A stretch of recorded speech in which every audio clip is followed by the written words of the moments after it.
준미예수님, 다시 즐거운 교리 시간이 즐거웠으면 좋겠습니다. 다가왔습니다. 네. 이제 믿나이다. 믿음에 대해서 하고 있죠. 이제 믿으려면 믿을 대상이 있어야 되는데 그 대상이 또한 가만히 있으면 안 되고 당신 자신을 드러내 보여 주어야 사랑한다. 적어도 말이라도 해야 이제 그걸 믿을 수가 있는 거죠. 그리고 그것을 믿게 되면 뭐가 형성이 돼요? 관계라는 것이 형성이 되고 관계라는 것이 형성이 되면 내가 어떠한 식으로 또 변화가 되죠. 아기가 이제 늑대한테 잘하는 거나 우리 부모님에게 잘하는 거나 다르죠. 부모님을 내 부모님으로 믿게 되어야 온전한 인간으로 변화되는 거죠.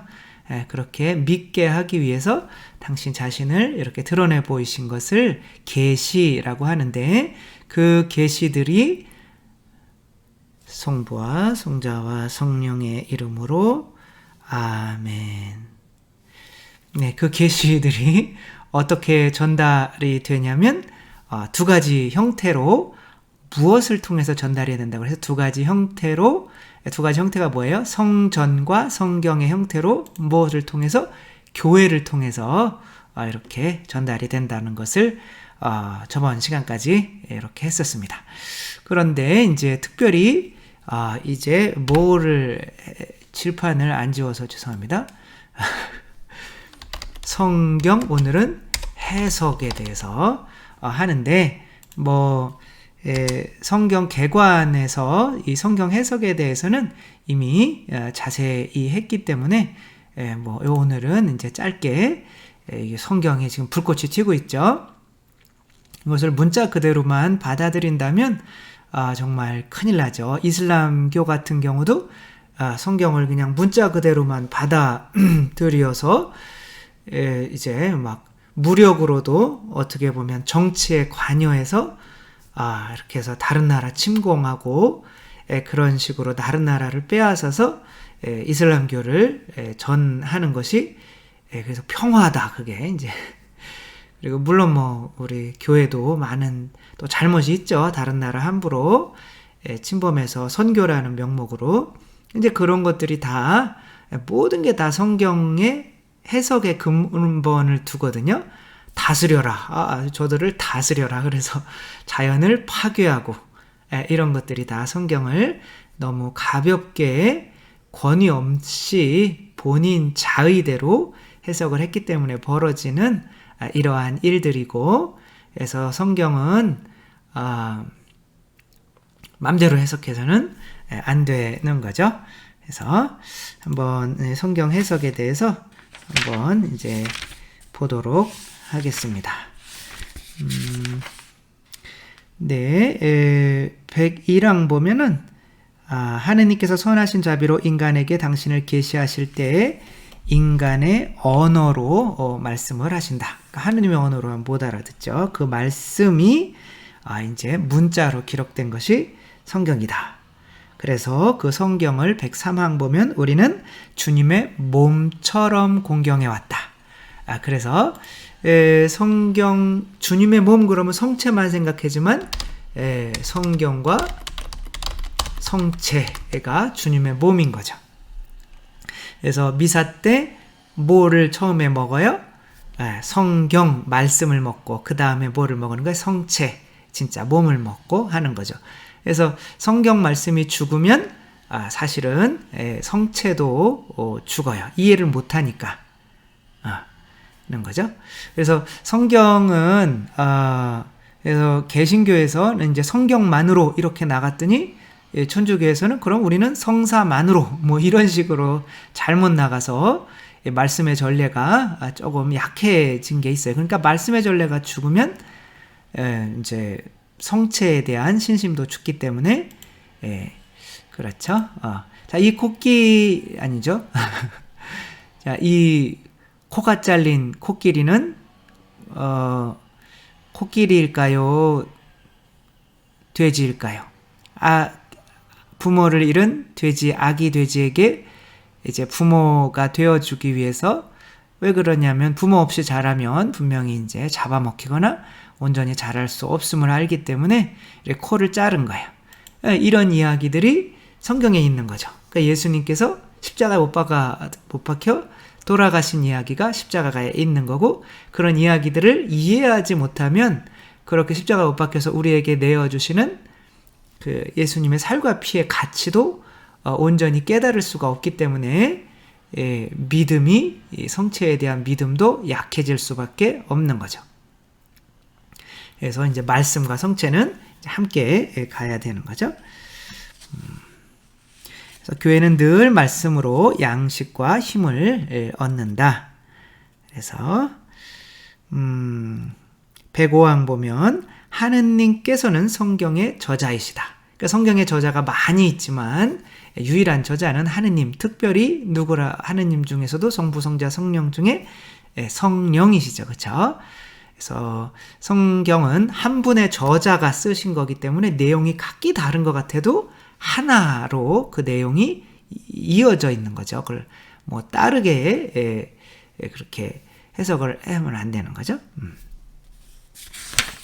그래서 108항 보면 이제 또 성경에 대해서 주의해야 될 말씀을 이렇게 하고 계셔요. 뭐라고 그러냐면 그리스도교는 경전의 종교가 아니다. 굉장히 중요한 말이에요. 경전 그러면 성경인 거죠. 그러면 성경, 글로 쓰인 하느님의 말씀이 없을 때는 교회가 없었나요? 있었죠. 그렇죠? 그래서 꼭 성경이 있어야 교회가 있다라고 생각하면은 안 되죠. 이 교회에서 진리를 어떻게 하면 더 잘 전할 수 있을까라고 나중에 쓴 것이 성경이지, 예수님께서 교회를 세운 거지 성경을 쓰셨다고 생각하면 안 되는 거예요. 그래서 마치 교회가 성경이랑 어긋나는 것 같은 뭐 이런 게 보이면 성경이 마치 교회보다 더 권위가 있는 것처럼 생각해서 뭐 이건 뭐 큰일 나는 거다 뭐 그렇게 하면 안 되는 거죠. 그렇죠? 그래서 교도권, 교회의 권위로 성경을 해석하는 거지 성경이 교회를 좌지우지할 수 있는 게 아닌 거죠. 교회 안에 이 성경을 잘 해석할 수 있는 성전이 들어가 있는 거죠. 저번 시간에 다 말씀을 드렸습니다. 따라서 이제 성경의 유일한 해석자는 누굴까요?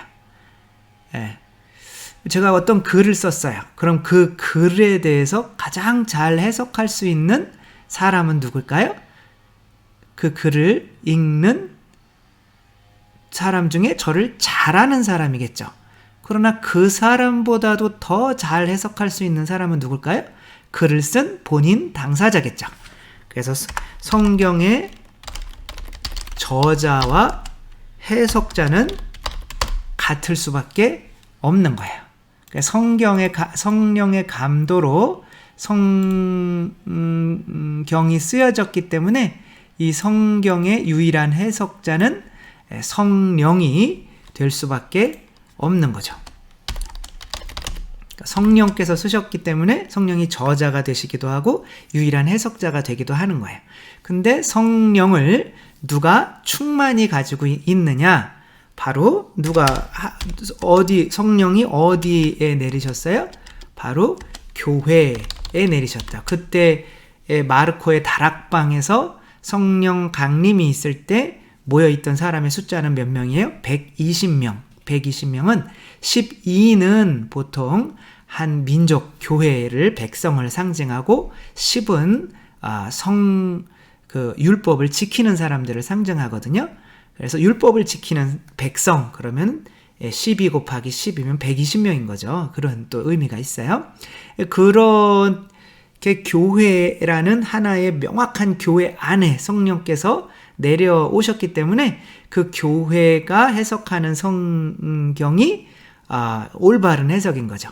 그래서 그 교회의 수장이었던 베드로가 그 성경을 개인적으로 막 해석하라고 했을까요? 아니면 마음대로 해석하면 안 된다고 했을까요? 베드로 후서인가 막 거기에 어떠한 예언도, 그 성경에 쓰인 예언도 임의대로 각자의 개인대로 해석해서는 안 된다, 이렇게 써 있는데, 어떻게 보면 그 성경을 개인적으로 해석을 해서 개신교도 생기는 거고 또 여러 이단이나 종파들도 생기는 거죠. 성령 한 분이 쓰셨으면 진리는 하나밖에 없는 거고, 그러면 그 하나로만 해석이 되어야 되는데, 정말 막 엄청나게 많은 종파들이 생기는 거는 각자가 해석을 하니까 그 각자의 조금씩 차이대로 많은 다른 해석들이 생기는 거고, 그렇게 성경의 자유해석이라는 것 때문에 많은 종교가 분열되고 많은 종파로 갈릴 수밖에 없는 거죠. 자, 그러면 이제 성경을 해석하는 방법이 나와요. 그래서 1번은 뭐냐면 성경 전체의 단일성, 내용의 단일성 안에서 해석해라. 이게 무슨 뜻이냐면 성경, 그리스도의 마음을 알려주는 성경은, 아까 그리스도의 마음이 뭐예요? 사랑이죠. 그렇죠? 그리스도의 마음을 알려주는 성경은, 그러니까 성경은 그리스도의 마음이 뭐예요? 사랑이고 그 사랑을 믿으라는 거죠. 성경은 온통 피 흘림이에요. 그러니까 창세기 1장 1절부터 요한복음으로 마지막까지 그리스도의 십자가 안에서 해석을 해야 되는 거예요. 그래서 그 단일성, 내용의 단일성 안에서 해석을 해야지, 어떤 때는 우리를 사랑하셨다가 어떤 때는 미워하셨다가, 뭐 예를 들면 구약의 예수님은 무서운 예수님이 하느님, 신약의 하느님은 자비로운 하느님, 뭐 이렇게 조금 내용이 오락가락해서는 안 된다는 거죠. 2번은 성경 해석은 뭐라고 가르치냐면 교회 전체에 살아있는 성전에 따라 교회의 가르침에 따라서 해석을 해야지 성경이 교회의 가르침을 바꿀 수는 없는 거야. 그래서 성경은 어디의 기준에 벗어나면 안 돼요? 바로 이 교리서의 기준에 벗어나면 안 돼요. 그러니까 만약 교부들이 말씀해 놓으신 것들도 다, 성경을 해석해 놓으신 것들도 다 하나의 넓게 보면 성전이거든요. 그럼 그 여러 가지 교부들의 서로 각기 다른 해석이 다르다. 그럼 그 기준은 어디예요? 교회가 진리라고 말해 놓은 이 교리서인 거예요. 그리고 그러니까 아무튼 교부들이 해놓은 말들이 서로 달라서 헷갈린다. 그럼 어디로 오시면 돼요? 교리서로 오면 되고, 성경의 해석이 헷갈린다. 그럼 어디로 오시면 돼요? 교리서로 오시면 돼요. 그래서 교리서에 따라 성경의 해석이 돼야 되지 성경으로 교리를 바꾸면 안 되는 거예요. 그래서 마르틴 루터 자꾸 나오는 거지만 어쩔 수 없죠. 이분이 신부님이 왜 사람의 죄를 용서할 수가 없다. 저는 그거는 성경에도 나와요. 어떻게 사람이 사람의 죄를 용서하느냐. 이게 바리사이가 하는 얘기거든요. 근데 그분은 그 바리사이의 편을 들고 성령을 받으라, 누구의 죄든지 너희가 용서하면 용서받을 것이고 용서해주지 않으면 용서받지 못할 것이다 라고 하신 예수님의 말씀은 무시해버려요. 이것은 단일성에 또 위반이 되고, 또 교회의 성전, 이미 교회의 가르침 안에 사제가 사람의 죄를 용서하는 성사, 고해성사라는 게 있잖아요. 그 성전의 그 가르침도 위배가 되는 거죠. 그리고 내 생각이 옳다고 주장을 해서 개신교가 나온 거죠. 그래서 그렇게 하면은 안 되고요. 예수님께서는 교회가 하나가 되기를 원하시죠. 그래서 성경이 그렇게 개인적으로 해석해서는 여러 종파로 갈라지기 때문에 절대로 교회의 유일한 성전에 따라서, 전통에 따라서 해석이 되어야 된다. 그 다음에는 3번은 이제 그 신앙의 유비에 따라서, 그러니까 이제 한번 보면은 신앙의 유비란 신앙 진리들 서로의 일관성과 계시의 전체 계획 안에 있는 신앙 진리의 일관성을 말한다. 뭐 다 같은 말인 것 같아요. 그래서 우리가 믿는 이 신앙에서 어긋나는 것을 해서는 안 되는 거죠. 뭐 예를 들면 이스라엘 백성이 이 가나안을 침공했잖아요. 남의 나라를 빼앗는 거죠. 그러니까 이걸 보고 우리들도 남의 나라를 뭐 빼앗아야 된다. 그러면 이게 우리의 신앙은 사랑이고 용서고 남이 나에게 해주기를 바라는 대로 나도 남에게 해줘야 되는 건데 누가 나를 때리고 침공하는 걸 원치 않잖아요? 그럼 나도 그렇게 해야 되는 거죠. 이게 신앙의 유비거든요. 모든 사람들이 가지고 있는 신앙. 여기에 어긋나게 그런 부분을 전체인 것처럼 해석해서는 안 된다는 거죠. 그리고 이제 성경의 의미에 대해서 한번 보겠습니다. 성경의 의미는 의미가 아니라 의미죠. 성경의 의미는 크게 여기서는 둘로 나누죠. 어떤 의미? 자구적 의미. 다 이제 저희가 했던 거예요. 그 성경 개관에서. 그 다음에는 영성적 의미. 그러니까 자구적 의미는 정보를 얻는 거예요. 이스라엘 백성이 이집트로부터 탈출했구나.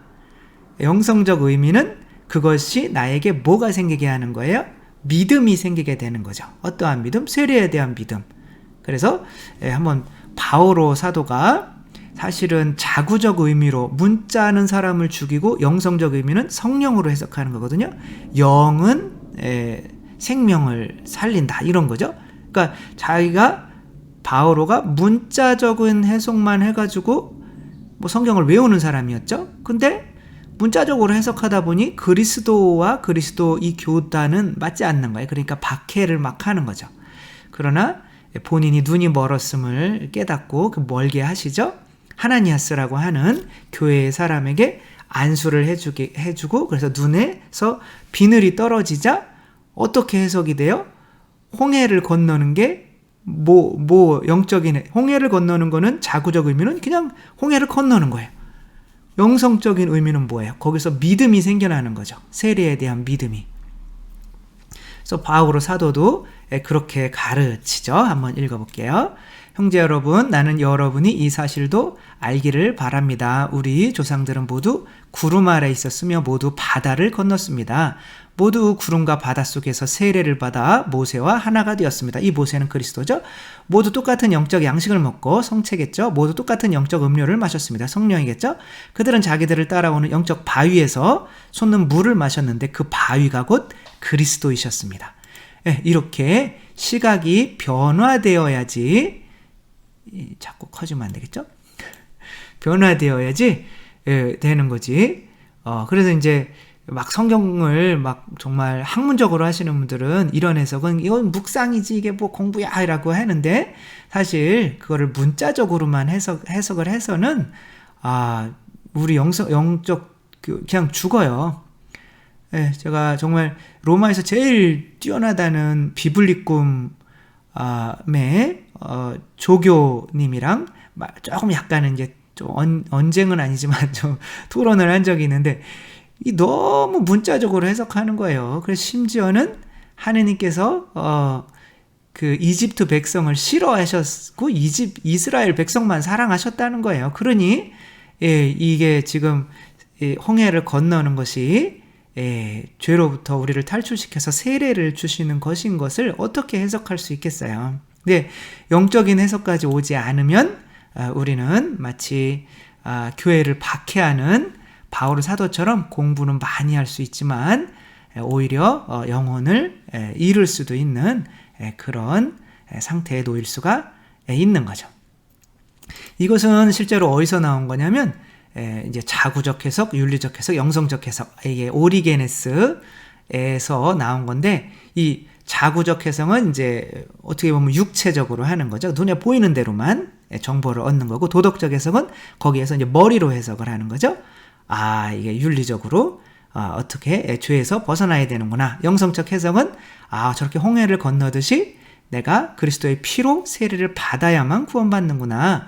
이렇게 단계로 해석을 한 거를 교리에 들어온 건데, 이 교리에서는 어떻게 했냐면 이 도덕적 해석을 영성적 해석 안으로 넣어버려서 그냥 자구적 해석과 영성적 해석 이렇게 나누었습니다. 뭐 그래도 상관은 없죠.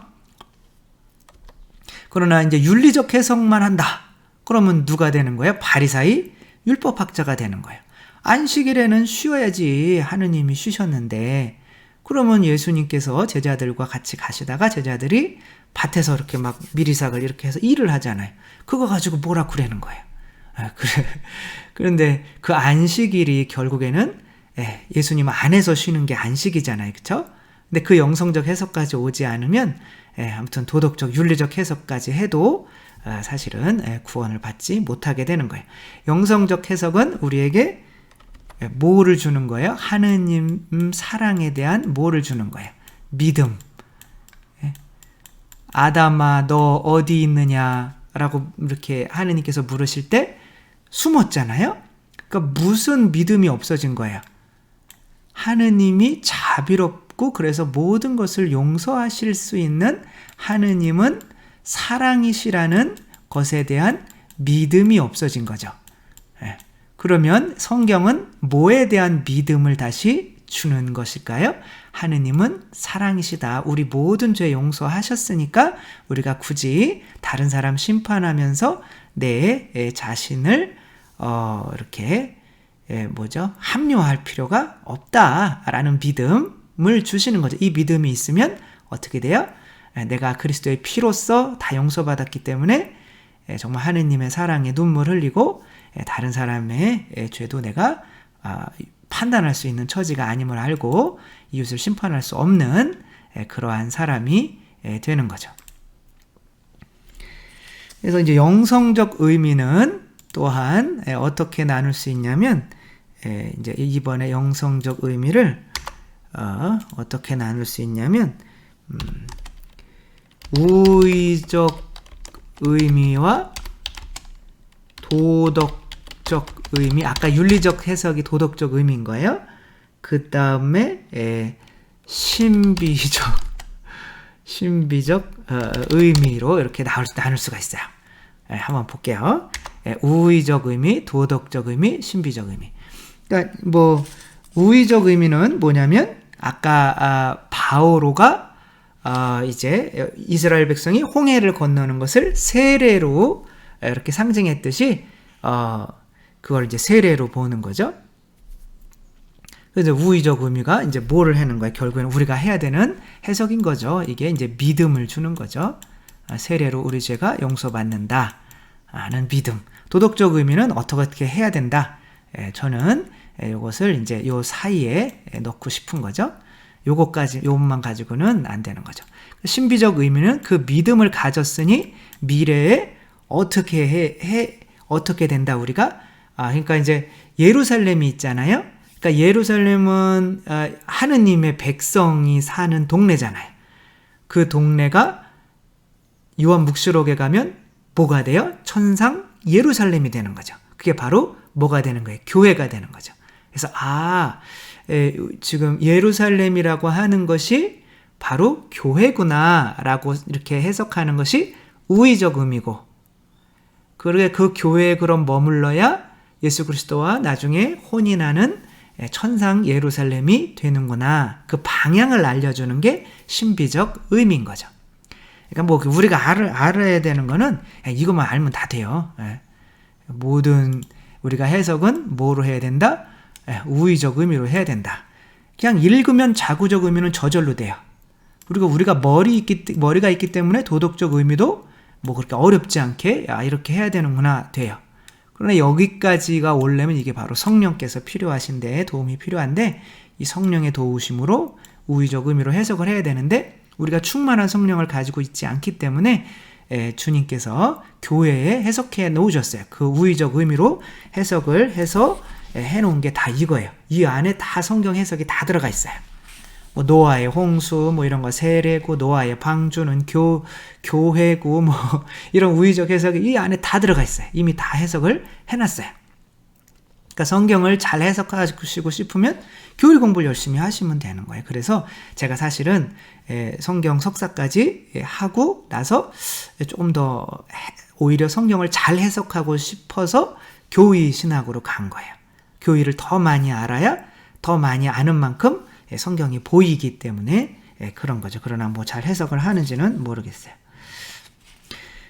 그래서 이제 118항 보면 글자는 행한 것을 가르치고 이런 말이 나와요. 글자. 이거는 문자 자구적 의미죠. 문자. 이 자구적이 뭐냐면 문자적 의미예요. 그래서 문자는 이미 행한 것을 가르치고 그 다음에 도덕은 그 행할 것을 가르치고 행한 것을 가르치고 도덕은 얘가 이제 자구적 의미가 문자적 의미가 되고 문자적 의미가 이제 행할 것을 가르치고 어떻게 행해야 되는가. 우의적 의미는 이제는 믿을 것을 가르치고 그 다음에 신비적 의미는 이제는 그걸 믿어서 향할 것을 가르친다. 이렇게 나와요. 118항에. 그러니까 순서가 있는 거죠. 자구적 의미로 하고 어떻게 행동해야 되는지. 근데 사실 이 도덕적 의미는 이 문자적 의미 다음에도 올 수 있지만 우의적 의미 다음에도 당연히 올 수가 있어요. 우리가 세례니까 세례를 따라서 우리가 교회에 나가서 세례 받아야 되는구나. 이것도 도덕적 의미가 될 수 있거든요. 그래야 미래에 하느님의 백성, 그 천상 예루살렘이 되는구나. 이렇게 될 수가 있는 거죠. 그래서 도덕적 의미는 이 중간에도 끼일 수 있고 당연히 영성적 의미에도 끼일 수가 있는 거죠. 지우니까 엄청 깨끗하네요. 이렇게 그리고 이제 이렇게 그 다음에 이제 뭐냐면 정경이다 하는 거죠. 정경은 교회에서 공식적으로 인정한 성경 목록인 거죠.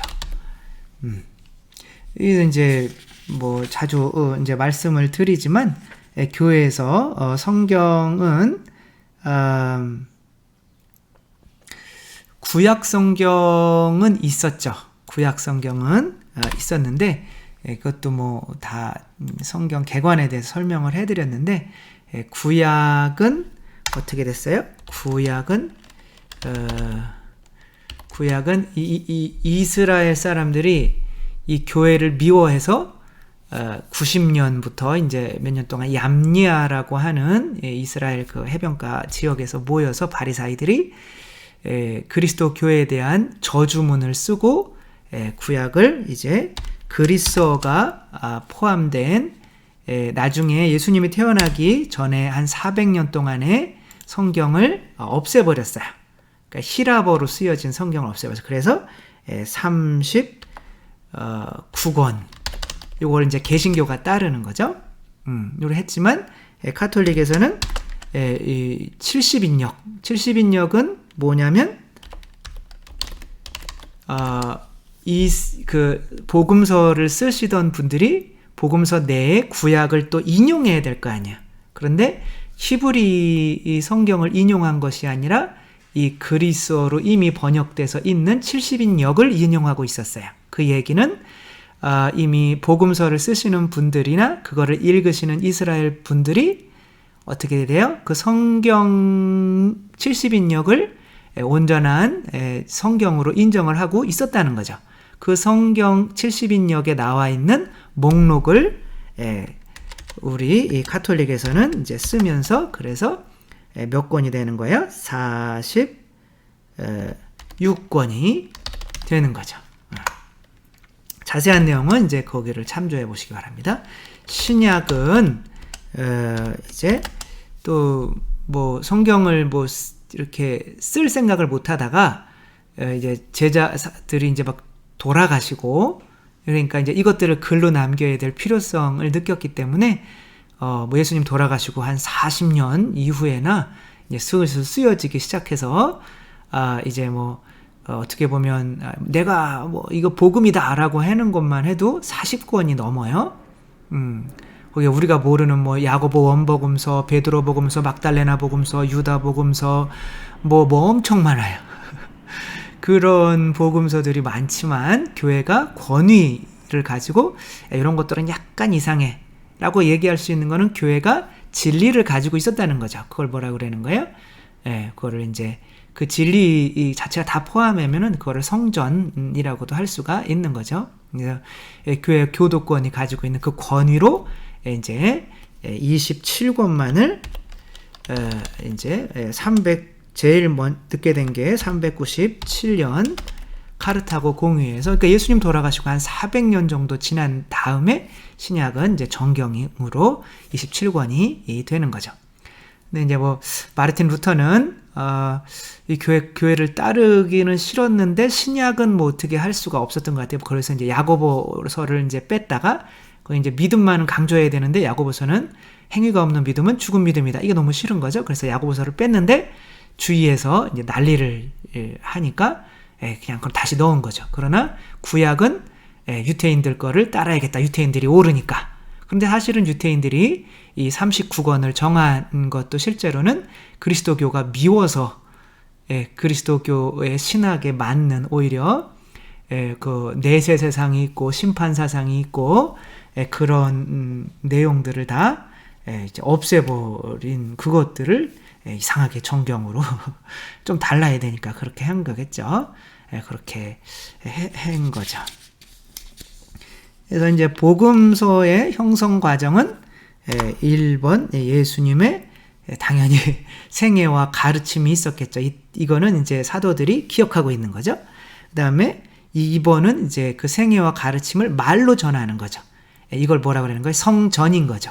그러니까 성경보다 먼저 있는 게, 그러니까 예수님의 가르침이 먼저 있었고 그 다음에 뭐가 있는 거예요? 성전, 구전으로 내려오는 성전이 있는 거, 그거를 글로 쓴 성경이 이렇게 쓰이게 된 거죠.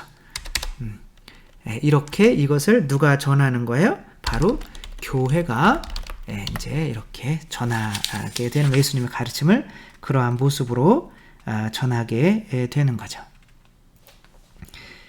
네,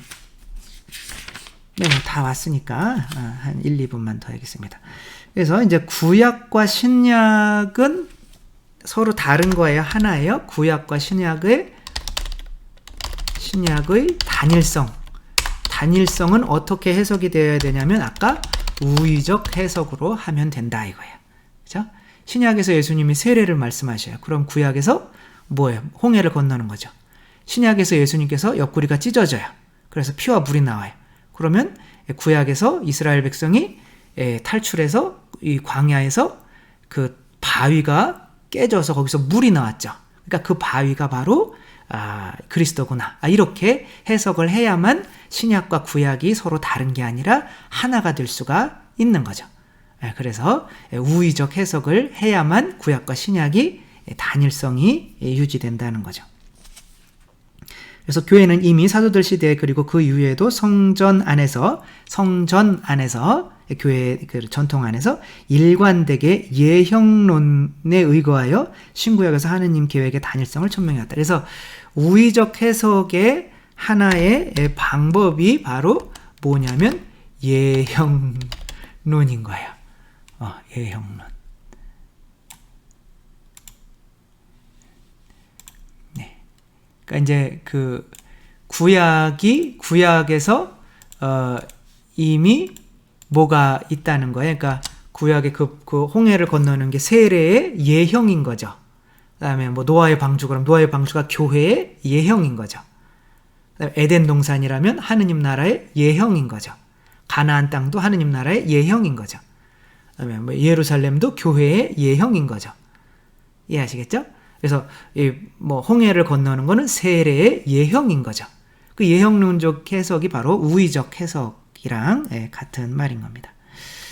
그렇게 해야만 단일성이 유지가 된다는 거예요. 근데 이제 제가 이런 식으로 성경을 해석을 하면 그냥 문자적 해석에 이제 너무 집중해 계신 분들은 굉장히 비판을 많이 하셔요. 근데 이제 제가 귀를 막고 코를 막고 잘 안 듣죠. 근데 교회 교리서에서 그렇게 하라면 그렇게 해야 되는 거 아닌가요? 네. 그래서 그래서 이제 옛 격언에 따르면 신약은 구약에 감추어져 있으며 구약은 신약 안에서 드러난다.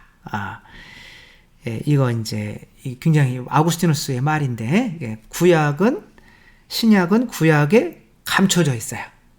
그리고 구약은 이제 신약 안에서 드러나는 거. 이걸 별개로 생각해서는 안 된다는 거죠. 그래서 이제 신학 연구는 이제 교회 생활과 성경이다 하는 거죠. 성경과 생활. 이거 뭐 별거 없죠. 그렇죠? 이 성경을 모르는 것은 그리스도를 모르는 것이다.